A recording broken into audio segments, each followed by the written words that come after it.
강남의 보대관을 독재학원으로 만들까요? 독재학원이 좋다는 말이 아니라 나랑 같이 살았잖아. 아 그러네요. 안녕하세요. 강남하이퍼 학원 의대관 원장 곽용호입니다. 이번 2024학년도 수능에서 수능 만점보다 더 높은 표준 점수를 받은 우리 강남하이퍼 의대관 오준석 학생과 자리를 함께 했습니다. 그리고 우리 오준석 학생의 영혼의 멘토 우리 이정훈 전략 담임 선생님도 자리를 같이 해주셨습니다. 자, 먼저 소개를 각자 좀 먼저 하는 시간을 좀 갖도록 하죠. 안녕하세요, 오준석입니다. 안녕하세요. 준석이 멘토이자 한 해 동안 아빠 역할을 한 전략 담임 이정훈 선생입니다. 아빠 역할을 하기에는 너무 젊으신데 동안이라 그렇습니다. 네. 전혀 동의할 수는 없고요. 그리고 원장님 저도 좀 축하를 좀 해주시죠. 누가 봐도 원장님이 제일 좀 행복하신 것 같습니다. 저는 굉장히 행복합니다. 이유는 가장 의대관스러운 성적표를 저는 받았다고 생각을 합니다. 왜냐하면 우리 오준석 학생 같은 경우는 물리학 2, 그 다음에 지구학 2 과목을 2개를 다 선택을 했고요. 그리고 과탐 2 과목에서 모두 다 만점, 그리고 국어 2점짜리 1개, 수학 3점짜리 1개 이렇게 2개를 틀려가지고 수능 만점보다 더 높은 표준 점수, 그리고 현재 저희가 가지고 있는 데이터로는 서울대 의대 합격도 무난할 거라고 생각이 듭니다. 오준석 학생의 경우에 재수 시작할 때는 과탐 1과목으로만 2과목을 원래 준비를 했었다가 6월 평가원 모의고사 이후에 굉장히 전략적으로 과탐 2 과목을 선택을 한 걸로 알고 있습니다. 제가 6월 모의평가가 끝나고 채점 결과를 봤을 때 원과목의 표준 점수가 60점 후반에서 70점 초반대로 형성이 되었던 걸로 압니다. 근데 저는 서울대 의대를 진학하기 위해서 재수를 했기 때문에 서울대 의대를 가기에는 조금 2과목에 비해서 점수가 낮았던 걸로 기억합니다. 2과목의 표준 점수 평균이 90점 초반으로 나왔는데 원과목을 해가지고 만점을 받는다 하더라도 서울대 의대에 진학하기 힘들 거라고 생각을 했습니다. 그래가지고 2과목으로 바꿔야겠다고 생각을 했는데 만약에 1, 2를 한다면은 너무 애매한 성적만 나올 것 같아가지고 아예 할 거면은 2과목을 하고, 그리고 서울대는 2에 가산점을 5점을 주기 때문에 그것까지 생각을 했을 때 1, 2보다는 2가 나을 거라고 판단을 했기 때문에 2과목으로 바꿀 수 있었습니다. 듣고 나서 보니까 서울대 의대 아니면 안 갈 것처럼 대학을 뭐 그런 전략이었던 거예요? 이왕 할 거면 서울대 의대가 좋을 것 같기도 했고, 그리고 작년까지는 2과목이 서울대에 필수였잖아요. 근데 올해는 2과목이 폐지돼가지고 저한테는 이게 기회로 다가왔고 이거는 서울대 의대를 가라는 거다 라고 생각을 해가지고 저는 2과목으로 바꿀 수 있었던 것 같습니다.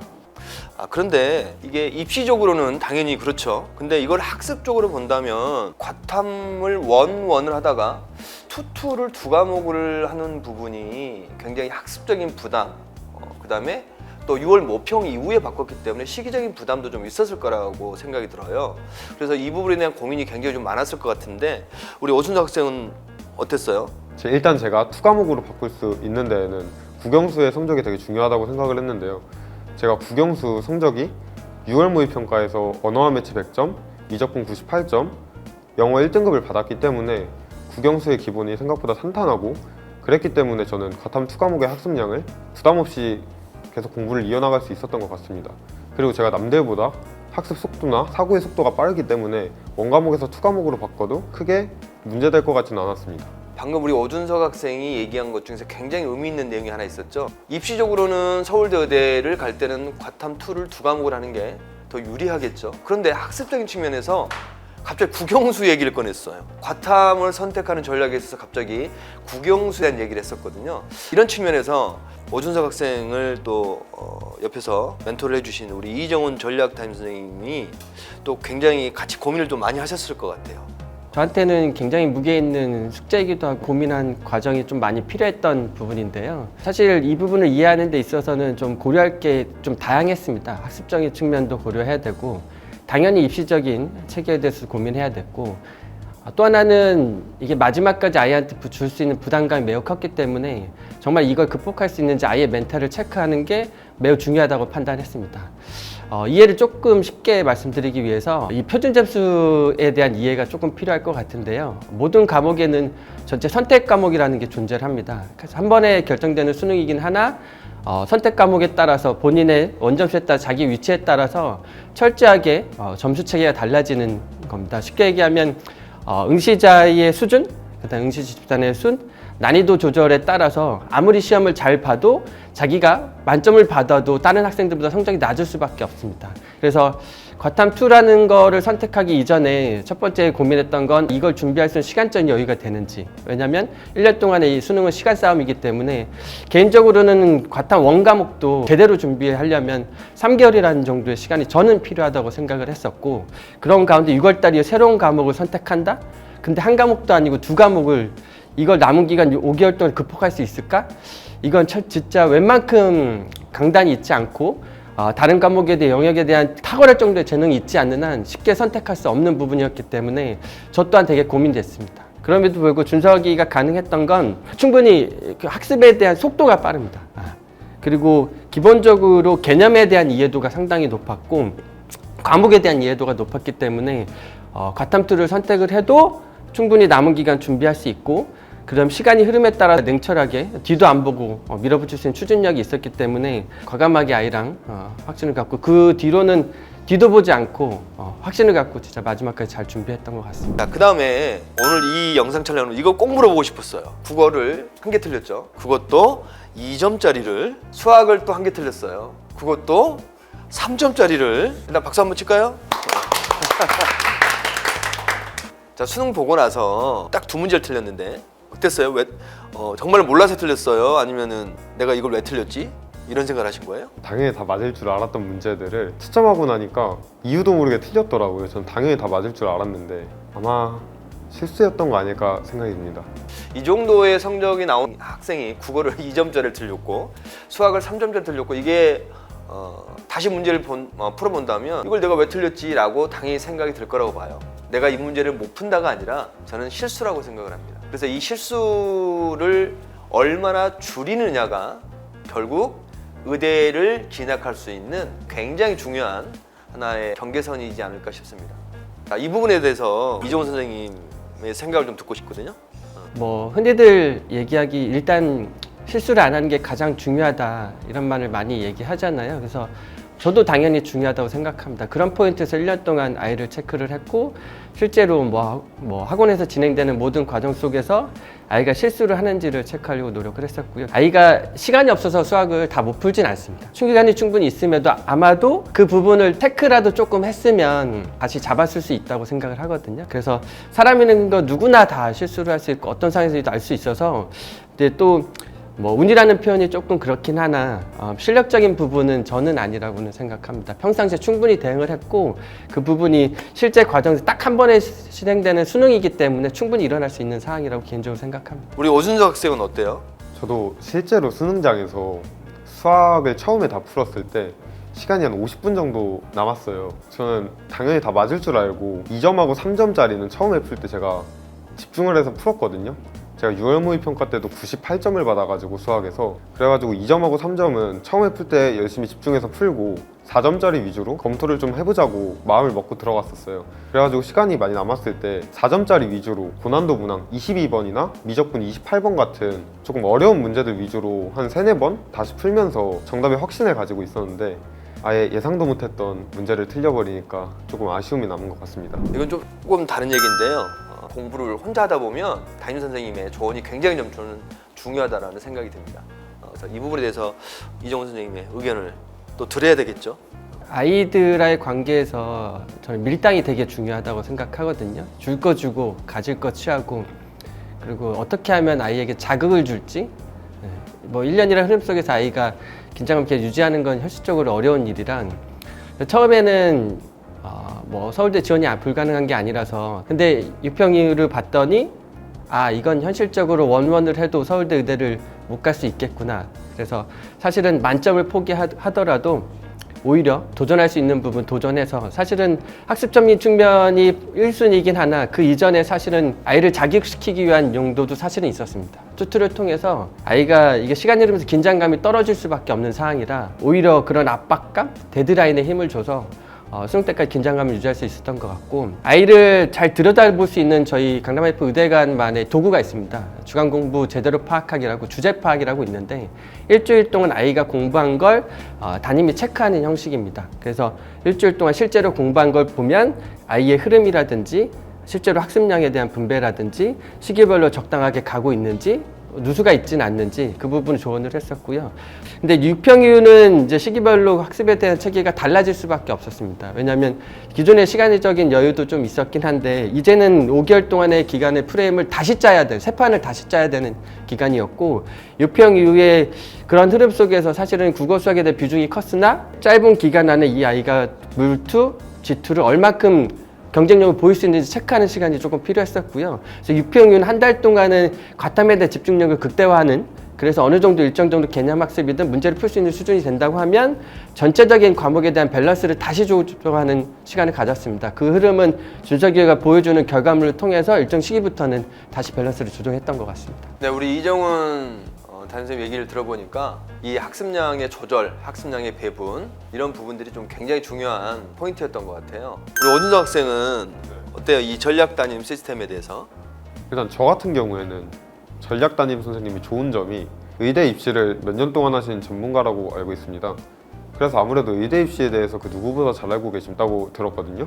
일단 의대 관련된 질문점 같은 거 있으면 전략 담임실 가서 여쭤볼 수 있었고, 아까 말했다시피 공부량 같은 거, 분배 같은 것도 항상 가서 얘기를 하면은 같이 고민해 주시고 상의해 주시고 어떻게 해나가면 좋을지 많이 말씀을 해 주셨습니다. 그리고 저희 담임 선생님 같은 경우에는 저를 굉장히 믿어 주셨거든요. 제가 과목 변경을 할 때도 계속 격려의 말씀만 해주시고 같이 고민도 해주시긴 했지만, 제가 과목을 변경한 후에는 후회가 안 남게끔 옆에서 계속 공유해 주시고 격려해 주시고 응원해 주셨습니다. 아무래도 저를 믿어주는 사람이 한 명 더 있다는 게 그것도 굉장히 수험생활의 멘탈 관리에 크게 작용되는 것 같거든요. 그런 점에서 저는 전략 담임 선생님 제도가 굉장히 좋았던 것 같습니다. 나랑 같이 살았잖아. 아, 그러네요. 학사에서 같이 살았습니다. 아빠 역할을 하기에는 너무 젊으신데? 이제 동안이라 그랬습니다. 전혀 동의할 수는 없고요. 보통 뭐 고3 학생이든 또는 재수생이든 또는 뭐 더 나아가서 N수생이든 수능 공부를 열심히 하실 때 실전 모의고사에 대한 관심, 그리고 또 여기에 많은 시간들을 투자를 하는 것 같아요. 이 실전 모의고사 학습에 대해서 나만의 어떤 생각 또는 전략 또는 뭐 방향성 이런 것들이 있었다면 좀 얘기를 좀 해주시겠어요? 실전 모의고사를 푸는 목적 자체가 수능을 잘 보기 위해서 보는 수단일 뿐인데, 실전 모의고사 자체를 목적으로 둬가지고 아무 생각 없이 무지성으로 실전 모의고사만 주구장창 풀고 실전 모의고사에 매몰돼가지고 그냥 강제적으로 풀고 대충 이런 식으로 공부를 많이 하는 것 같더라고요. 근데 그런 식으로 하면 일단 목적과 수단이 좀 뒤바뀐 거잖아요. 일단 실전 모의고사 자체는 수능을 대비하기 위한 거고, 그리고 확실하게 말씀드릴 수 있는 게 거기에 있는 문제들은 수능에 안 나와요. 어차피 수능은 새롭단 말이에요. 근데 그렇게 실무를 풀면은 도움은 안 되고 그냥 아예 목적성을 상실하고, 좀 대부분의 학생들이 그러는데, 일단 저는 실전 모의고사를 사용할 때 그 과정에서 어떤 생각을 했어야 됐는지 그런 쪽에 집중을 해가지고 공부를 했던 것 같아요. 덧붙여서 한 가지만 얘기를 하면, 이게 구조 자체가 애들이 그럴 수밖에 없는 게, 이 모의고사를 하지 않으면 자기가 실패한다고 강박을 갖는 학생이 되게 많거든요. 그러니까 이걸 꼭 해야 되고 이만큼 해야 되고, 그러다 보니까 본인이 준비가 되지 않은 상태에서 오히려 본인의 기반을 흐트러뜨릴 수 있는 원칙을 파괴하는 게 많은 것 같거든요. 그래서 저는 관점이 되게 다른 게, 이 컨텐츠라는 도구 자체가 저한테는 아이의 불안감을 해소시켜줘야 되는 부분? 그러니까 어떻게 보면 이제 부모로서 아낌없이 다 해주고 싶어서 부족하지 않다. 그런 정서적인 안정감을 주는 목적으로 사실 활용했던 게 되게 크고요. 두 번째는 어떻게 활용하느냐의 문제인 것 같아요. 아까 준서이가 다 얘기를 했는데, 컨텐츠 타이밍이거든요.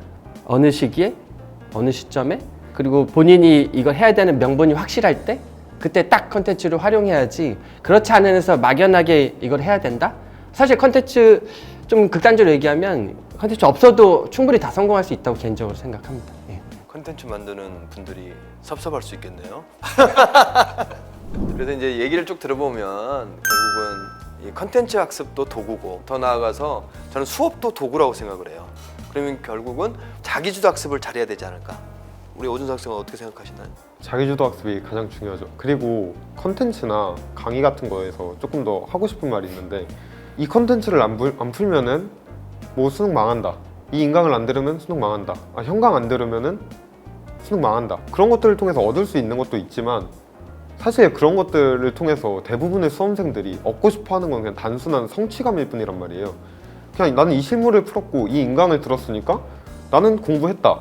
하지만 그건 공부가 아니죠.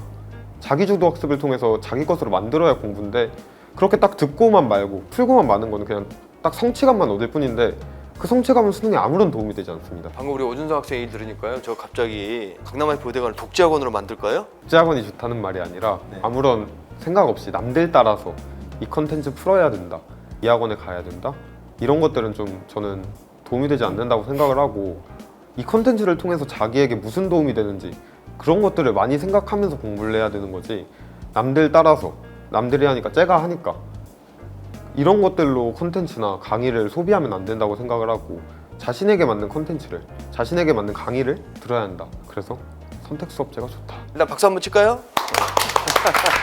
저희 강남IP 의대관이 선택 수업제, 그렇죠. 네, 그리고 선택 컨텐츠, 그리고 이거를 조율을 해주시는 전략 담임 선생님. 완벽한 시스템이네요. 그러네요. 그리고 또 저희 이 강남IP 의대관의 경우에는 자습 환경이 저는 가장 좋은 학원이라고 저는 자부를 하거든요. 실제로 우리 오준석 학생의 경우에 자기주도 학습이 굉장히 중요하다라는 말씀을 하셨고, 특히 재수 종합학원들 같은 경우에는 아침 7시 50분에 와서 밤 10시까지, 또 원하면 밤 11시까지 자습을 하게 되는데, 자습 환경도 저는 굉장히 중요하다는 생각이 들어요. 일단 저희 강남IP 의대관 독서실 책상 보시면은 일단 정말 압도적으로 넓다고 생각해요. 그래서 노트북도 들어가고 아이패드, 교과서 몇 권 놔도 아무런 손색이 없을 정도로 책상이 정말 넓고, 그리고 복도가 굉장히 넓어가지고 안 부딪혀서 너무 쾌적한 것 같아요. 그리고 의자가 편해요. 그리고 이건 저희 학원밖에 없을 것 같은데, 만약에 독서실에서 공부를 하다가 몸이 찌뿌둥할 수도 있고 너무 지루할 수도 있고 그럴 때는 의대 도서관, 스터디 카페가 하나 있단 말이에요, 학원 안에. 여기서 다시 리프레시 할 수도 있고, 이런 점에서 저는 자습 환경이 정말 좋다고 생각합니다. 역시 이것도 다 제가 만든 겁니다.